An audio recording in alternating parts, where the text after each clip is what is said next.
Hello, everybody. Welcome to Legacies and Lunch. If everybody can take their seats. I love this crowd. I'm very excited about that. Very excited about our speakers as well. So welcome to the October 2024 Legacies and Lunch. This is a hybrid program of the Butler Center for Arkansas Studies, which is part of the Central Arkansas Library System. I'm Heather Register-Zabindon. I'm the Programs and Website Coordinator for the Roberts Library. And until the main library reopens, and I cannot tell you when that's going to be, it's soon, I promise, we'll be presenting Legacies and Lunch from this space, which is used by Little Rock, UA Little Rock downtown. Marta and Emily have given us a home for this program while the main library is closed, and we appreciate them so much. They're so welcoming. They deal with all of our quirks and we finally figured it out a year in. Yay! So if you are not on our email list for Roberts Library, I would encourage you to sign up. We have a new kiosk over here on the side where you can go and type in your name and your email address. I won't have to try to figure out what your email address is, and maybe then you'll actually get on the mailing list. That would be amazing. You can also go to robertslibrary.org and click the subscribe button in the footer, and you can get to it that way as well. So please consider making a donation to the CALS Foundation for the Butler Center for Arkansas Studies or the Encyclopedia of Arkansas. We will use your donation very, very well. We take one-time donations, but we also take recurring monthly donations. So, like I said, we'll use your money well. So today's talk is actually not being live streamed, and that's because we're going to show the documentary, then we're going to put it on YouTube afterwards. So we didn't want to get into any kind of copyright infringement and YouTube to block us, so we just took matters into our own hands. So in the next couple of days, what the speakers are saying will be recorded and it will be on our YouTube channel. For people attending in person, please silence your cell phones. And so now I'm going to briefly introduce our speakers, then we're going to watch the documentary, and then they're going to come up and have a discussion. So we're joined today by Dr. Sybil Jordan Hampton and Dr. Guy Lancaster. Dr. Hampton is a longtime educator and social justice foot soldier. When she served as the president of the Winthrop Rockefeller Foundation here in Little Rock, she spearheaded the creation of the documentary you're about to see. Dr. Lancaster is the editor of the CALS Encyclopedia of Arkansas and one of the foremost scholars on racial violence in Arkansas. So we're going to start by viewing the Elaine Riot, Tragedy and Triumph. And then our guest speakers are going to come forward and have a discussion. And then we'll take questions both from the in-person audience and anybody on Zoom. So we'll get started with Q video. All right. Well, I wanted to begin with, how did this come about, this documentary? And what was the impetus behind its creation? And also, how did you get Ossie Davis to narrate it?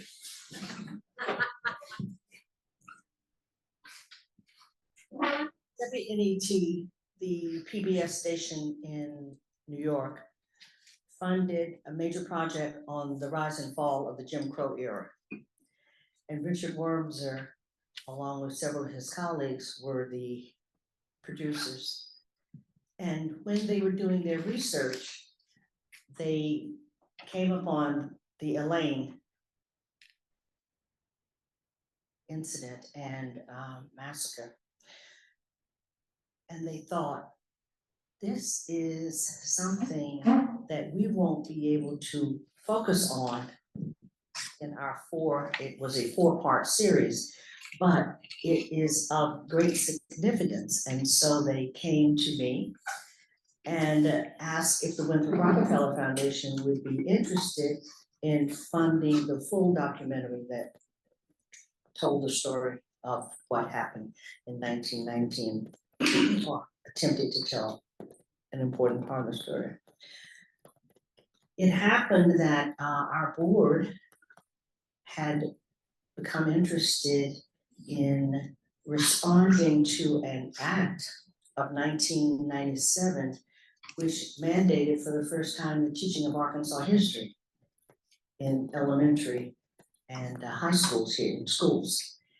And we thought that, yes, we wanted to do something, and what we wanted to do was to tell little known stories. And that we also wanted to work with history teachers in developing whatever curriculum guides there would be. This is what we developed and gave as a gift to every school in Arkansas, every middle and high school in Arkansas. And it is really quite beautiful. It says this box is history. And there is, of course, an old-fashioned and there is a curriculum guide, not a really very sophisticated curriculum guide, but a curriculum guide that was developed by a group of teachers. And they field tested it with young children, because what we felt is that it was incredible that something so significant in the history of this country had taken place in Arkansas.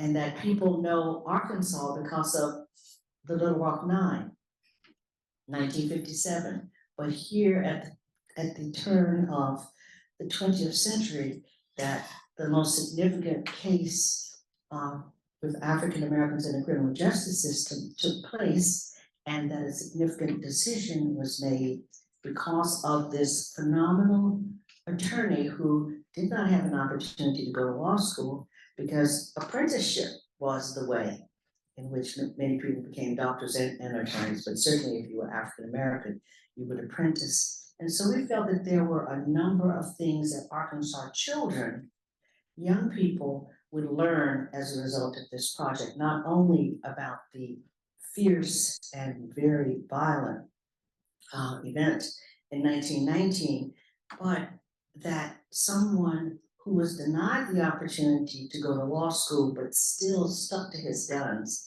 and became very, very good at what he had to do was able to make a difference. Ossie Davis was so impressed with this documentary that he said, I want to narrate it. And that was another thing. We wanted our children to be able to know that someone whom they would know from the movies, but who also was a strong civil rights activist, would think that this project and that this documentary was so important. And you see the way he weaves it into his own life, experience. And that was the thing, is it struck him, is that it was a way of his being able to see something done that moved beyond his own life experience. I really want to say this. The Winthrop Rockefeller Foundation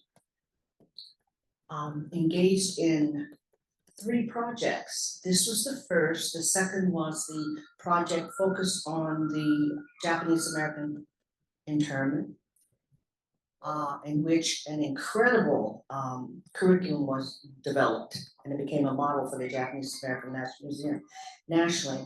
And the third was the work that we did on Hoxie, because so many people totally unaware that Little Rock may be what everybody knows, but that the extraordinary experience was for us to learn that in Hoxie, people stood up and just did the right thing in this little small town. So I think that what is important for me to say today is that this sheds light on why philanthropy is important. Governor Rockefeller gave a gift to Arkansas that has kept on giving. And the endowment that we have, and the fact that with an endowment we never have had to raise money, means that we can do what's right and not what's politically expedient. I'm curious how you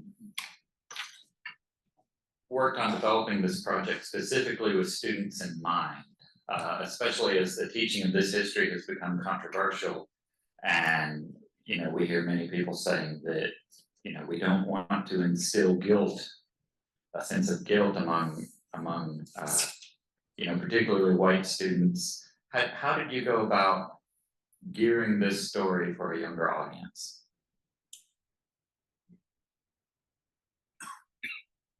Richard Wormser is the author of many books on history, on difficult history for young children. So that was one important thing, that that's a place that he lives. But he became involved with teachers who were part of the state history, social studies teachers association, and with a wonderful professor at the University of Arkansas, whose name I can't remember now. But that was really what happened, is that we made it really very clear that we wanted this to be a project that didn't just get launched from the outside from somebody from New York, where Richard was, but that people here would be engaged, and that teachers in particular would be engaged and would develop the curriculum guide. Okay, so it was heavy involvement by local teachers, state and local teachers. Okay.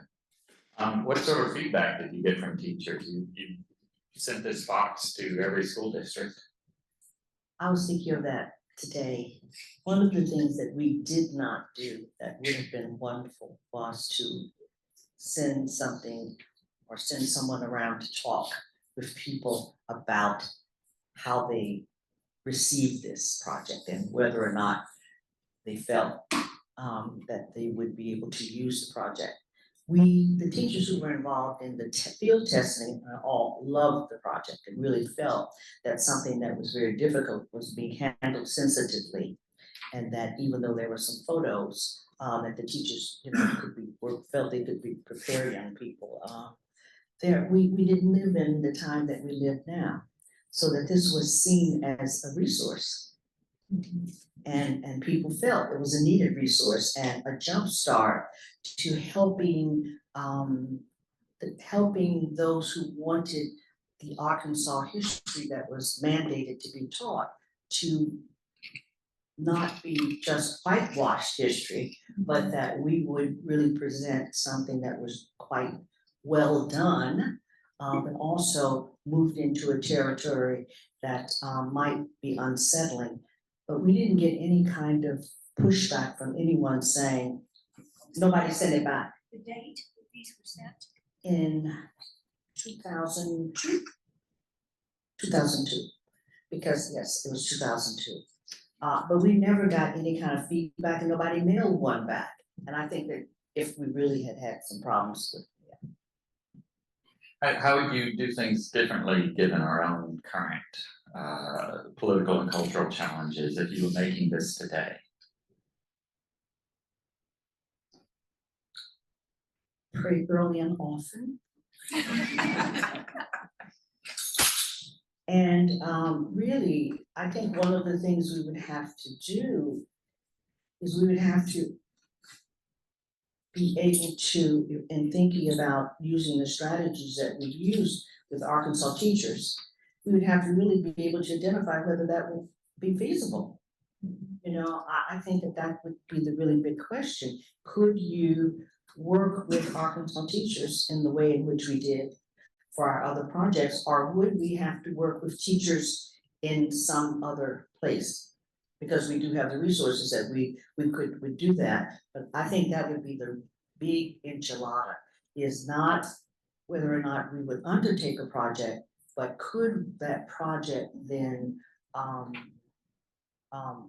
engage teachers and students in the state?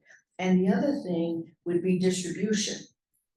What type of distribution problems would we have? Would the State Department of Education say that they are mandating that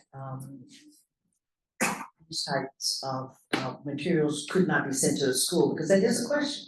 Is it possible that the acquisition of a project like this, our books, no longer is feasible? I think there are a lot of very interesting questions to be raised about how one would continue to have these projects continue.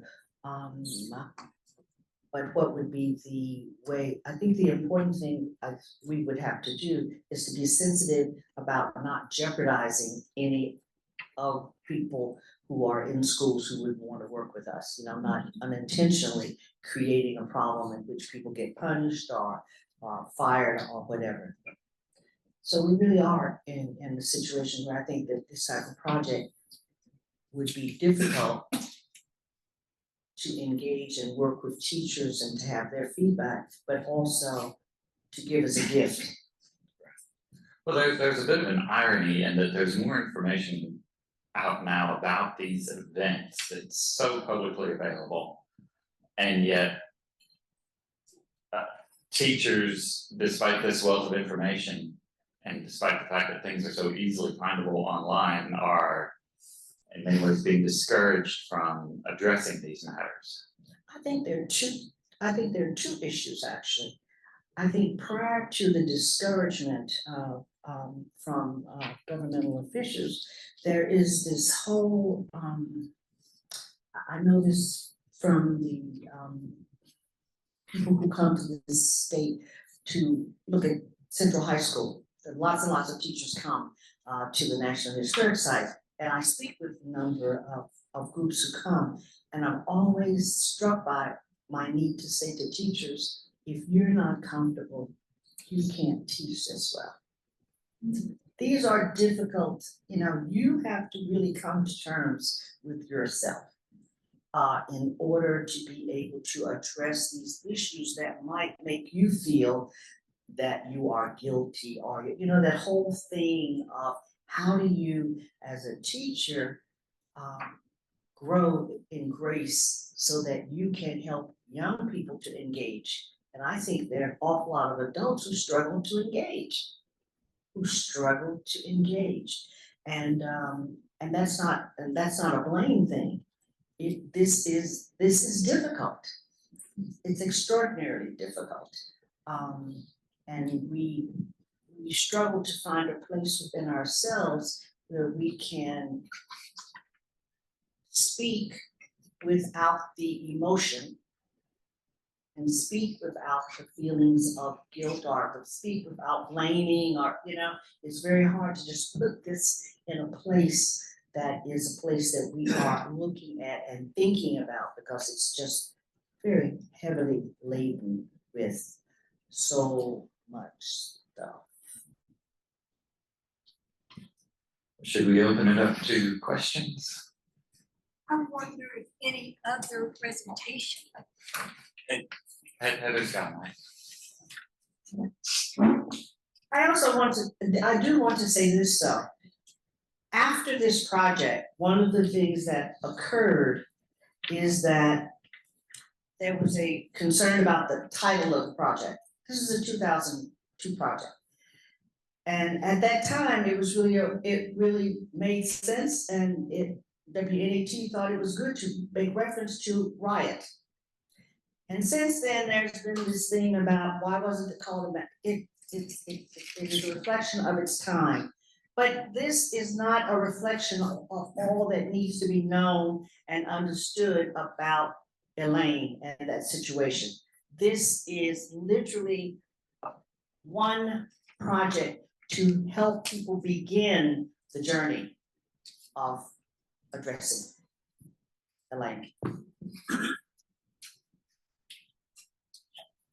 I wonder if you know if any other documentary presents both the tragedy and the triumph. I don't. I just don't really. I have not seen the other documentaries. Would you talk about what made you decide to do both tragedy and triumph? Yes. The story of 12 men who, for the first time in these United States of America, who were African American, were not put to death, And that could come from the work of a man who was denied the opportunity to go to law school, who lived in Little Rock, Arkansas. The NAACP Legal Defense Fund tried to take this over from Scipio Africanus Jones. Walter White really felt that they were the ones, and he was absolutely quietly strong in asserting that he was here on the ground and he could get it done. And then they worked collaboratively with him, not with him being their, person here in Little Rock, but they were his resource from outside. So that we felt that the title is so important for young people also to understand there are tragedies in life. And in many tragedies, there are also small triumphs. And that's to keep the kind of balance so that the young people have hope and begin to look deeper than at what was bad, to see what were some of the unintended outcomes that were positive. So that's how we wanted to balance that. Yes, ma'am. I was one of the fortunate teachers who were able to participate in a UNLR history project that was ongoing over 10 years that I worked with in the Little Rock School District. And I had one of those packages, and I couldn't tell you what year I got it, whether it was 2002 or 2004 or whatever, but I was so amazed because I had never heard about it. And so it was an education for myself, and it also allowed me to be more open and understanding in the process. One of the things that I came up with during that time was independent study, where the students themselves would pick topics and then they would go do the research, they would find the pictures, they would come back and do presentations in front of our classrooms and be able to present it themselves. How Ruthie and all of the other history teachers are doing now, I cannot tell you because I haven't been able to talk with them. Thankfully, we have been awarded the opportunity again to have AP African American history in Little Rock schools again. And we need to keep fighting for that. But we also need to find ways to allow teachers in other classes to be able to teach these subjects and these topics. And I surrender, and I'm so glad that you made this documentary. Thank you. The other thing I'm going to say is I run into young people who say they're taking our history that we can't learn it. And I thought, I went to all African American schools and the books came from other schools and there was nothing in it about my history. But guess what?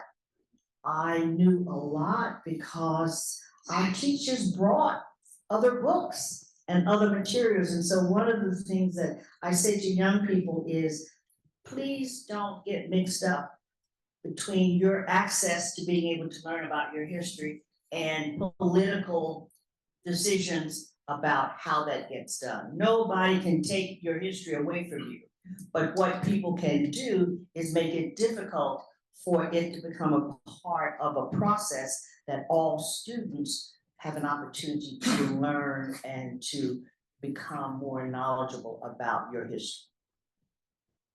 Hi, I was a youth programmer for CALS for many years, and I just was curious if you would agree that libraries, public libraries, are in a really great opportunity to bridge the gap between teachers and students. Sometimes I know you had mentioned that getting the information to teachers is one of the biggest hurdles in if you were going to do something like this now. Would you agree that public libraries are in a really great position to bridge that gap? I agree. The Encyclopedia of Arkansas, which was our gift, really, from the Winthrop Rockefeller Foundation, that's another way in which a foundation can make a difference, is an incredible educational, it educates. And I think libraries are places that are places of education writ large, and that, education just doesn't take place in schools. And I think you're absolutely right, that there needs to be, although our libraries are also under attack. But I think that there needs to be more collaboration and thinking around how do we, use the institutions as tag team. You got a question back here? Good afternoon. My name is Jennifer Hadlock, and I drove with Mr. Edmondson this morning from Helena, Arkansas, where I've been living for the last couple of years, working with the Elaine Legacy Center. And I just wanted to thank you for producing this film back in 2002. It's pretty amazing that it was made then. And I wanted to acknowledge Ruthie Jackson and Moses Jackson and Mr. Scott, who were three of the Black folks who were still living in the area. Moses is still alive. And the bravery of them for speaking out and being filmed and being shown all over Arkansas. And wanted to mention that their niece, sister is on the Zoom, Lenore Marshall, and that Mr. Lancaster, or Dr. Lancaster, took it upon himself to write an article bashing Mrs. Marshall for speaking out. And I think that it's pretty outrageous and horrifying that he's in charge of the Encyclopedia of Arkansas information when he's discounting the oral history of descendants, Black descendants. And I just needed to say that in this space. I think it's really important that in this time in which people say that we're just so uncivilized, that we can be in this room with such peace and grace. And I think that it's very important for you to say what you have said, and that's what it takes. We have to have voice even if we don't have vote. So thank you very much. We have a couple of questions on Zoom before I get to our next question in the space. First of all, is the curriculum on the Massacre taught in Arkansas schools, and is it available to be used for schools and or forums? I think that if this box is not in a school, then I don't think it's accessible. Well, and the video that we showed, the documentary version that we showed, is on YouTube and available. And I'm not 100% sure, but I think there's also a link to the curriculum below. So it should be accessible. The bigger question is, do teachers know about it? That's always been the issue, right? Well, I would say early on, teachers did know about it because we had a booth at one of the state social studies meetings, and so I think a lot of people really were aware of it. I think the tragedy is that we did not follow up to get feedback from the teachers, and that's so important, I think, with this type project, is to have someone intentionally engage with those who get the materials to get their feedback. Thank you. I have a particular interest in this subject because I can't hear you. You just have to hold. Yeah, just hold it. Thank you. I have a particular interest in this subject because I believe I have ancestors who wrongfully died in this massacre. I have documented, I have lots of documentation for my family history. For two family members, they simply disappeared in 1919. When I look at the 1920 census, the two children that they had were being raised by their grandparents. And again, I have searched and searched and searched for decades, and I can find no hint of what happened to them. Now, I know that with this massacre, most Black people who died in that massacre were not identified. Where is the best place that I can look to find the names of anyone who's known to have been killed in terms of the Black people? Understood. Yeah, I'm gonna take the. Yes. Yes, there There you is, go. there is a resource. Ron's here, ladies and gentlemen. Hello, Rhonda, why don't you Stand up so we can see you, please, darling. all right. The best place to find names, is through oral history, basically. There are still some descendants living around the country who remember what they were told orally about this event. For instance, my grandfather was 14 when this happened. And although he didn't give me names, he gave me descriptions of what happened. And so when I heard the story, I got that box too. And so I looked at the documentary and I understood what he was talking about. But I've had, in the past 5 years, a gentleman come down whose father was actually one of the 12, I believe. And he was very old when he fathered this child, his youngest son. And so he was able to give us an interview. And it's somewhere in our collection. I don't think it's been digitized. It's online, okay. And so that's one of the things you can do. Like if you go to the Encyclopedia of Arkansas, go to our catalog actually and do a keyword search for Elaine. A lot of those interviews, if they were people that mentioned that event in their interview, will come up online. You can also do that, like I say, through newspaper articles, but most of the time those names were not done. You have to find the oral histories in order to verify who was there. Again, death certificates are not going to be there. The only thing you can do is look for the oral history basically and try to find it that way. And through process of elimination, if you know of a family that was in that area, if you can find any obituary for any of those family members, sometimes an obituary will have a line or two about a relative that died before that person and that may have died in that event. And so other than that, the personal family histories, that's basically where you will find it. Well, and I'll add the leader of the union, he fled the state and changed his name. And Brian Mitchell, Dr. Brian Mitchell, formerly of the University of Arkansas at Little Rock, was trying to track down the Elaine 12 after these trials, and he wasn't able to track down all of them, and believes that some of them may have moved out and changed their name too. The fact that these kids are being raised by grandparents, may speak to their parents dying, but their parents could also have fled to Chicago or Topeka, St. Louis, other sites like that.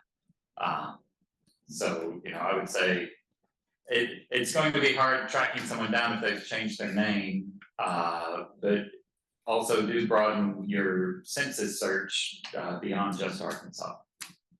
And I will link the oral history that Anna just said is online, that Rhonda did a couple of years ago with the gentleman whose father was one of the 12 late in life child. Make sure it's linked to this program so that you can see it. Thank you, Heather. Thank you, Dr. Hampton, for being on the library board. Recognition of Catherine's point, and for funding this, and also for funding the Encyclopedia of Arkansas back in that era, getting started, still thriving. And I know it does a lot of things to help educators in the way that you responded to Catherine's question. And it's a useful resource. And sometimes, even those who work in the library neglect to, I'll ask someone something and say, well, you ought to look it up in your own encyclopedia, it's already there. But this is not a uniquely Arkansas part of American history. I had a lot of money spent on my education and was astonished to learn about the Tulsa massacre, and not just that I knew so little about that growing up less than 200 miles from there, but that there was a pattern going on around the United States after World War I. I think the documentary does a good job to talk about how that inspired people to be more willing to try to exercise the rights of citizenship. But these events where large numbers of Black Americans wound up dead were happening all over the country in this 2 to 3 to 4 year period. So is there a source that essentially itemizes in the library term, a taxonomy, if you will, of all these horrible episodes that were going on between roughly 1918 and 1925?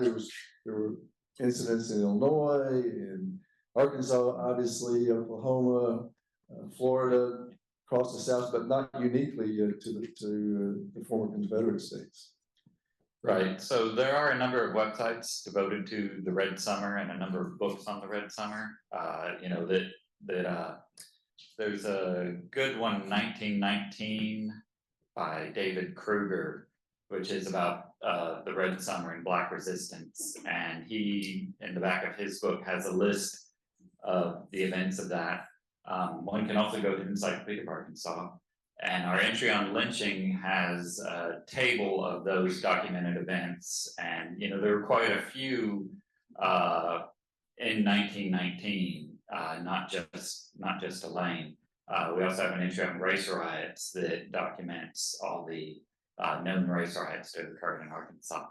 And anybody who is looking at military history, because the genesis of this really is the men who came back from fighting in World War I and had seen the possibilities and who understood that they had made sacrifices and were coming, as Oscar Davis Jr. said in his quote from W.E.B. Du Bois, that people had to come home and to fight here in an even more intense way for the freedoms, you know, that were not a part of this. And so you see World War I, you see World War II, you know, so that this whole thing of people being in the military becomes like an unfreezing period of time.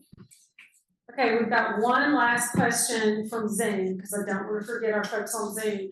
How can we help be sure that descendants and their oral histories will be heard? Whoops, let me just close. Why did it close?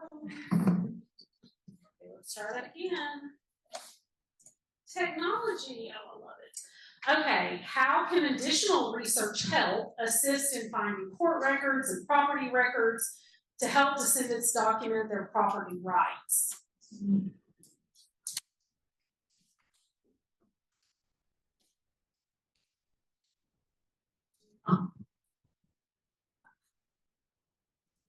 There are,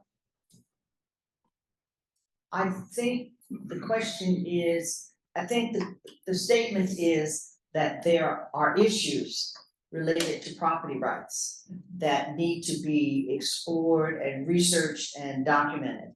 And the question is, where will the resources come from to support that work for the community of for Elaine?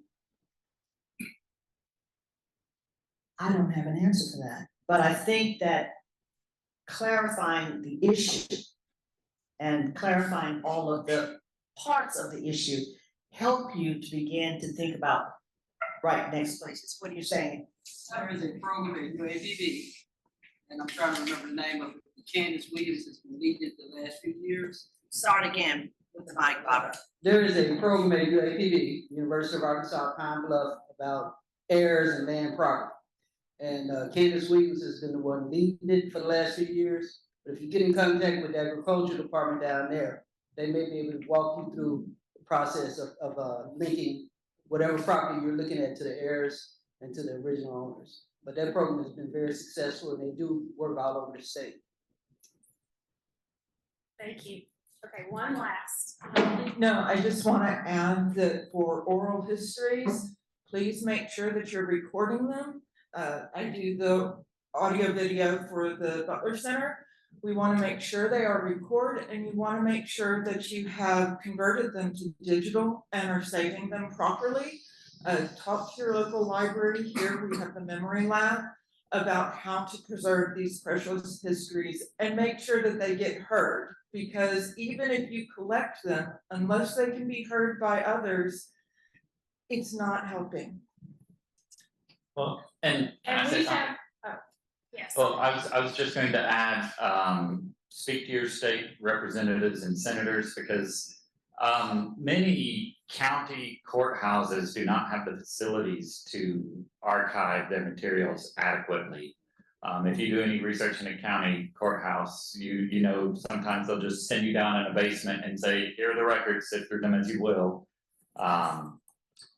So, you know, I know that the Arkansas State Archives has attempted to do some work in order to facilitate the archiving of county records, but we don't have enough funds or energy directed that way. So that's something we definitely need more of. Unfortunately, that is all we have time for today, because it's after 1 o'clock. But I want to give a shout out for our recording studio, which is at the Roberts Library. We have the equipment. You can come in, you can do oral histories there. Obviously, we have Rhonda and the genealogy research room on the 2nd floor of Roberts Library. Those are great resources for folks. Please use our services.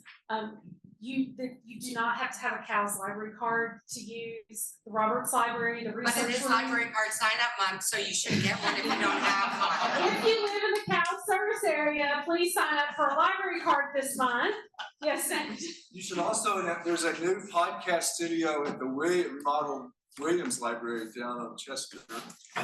It's been closed unfortunately for a few days, but it's going to open again tomorrow. And they can use that for oral histories as well, yes. So we have lots of services here at CALS, and other libraries around the state are trying to do similar work. We also have the Memory Lab, like Anna mentioned. So lots of services, lots of work to be done. Thank you both so much for being here.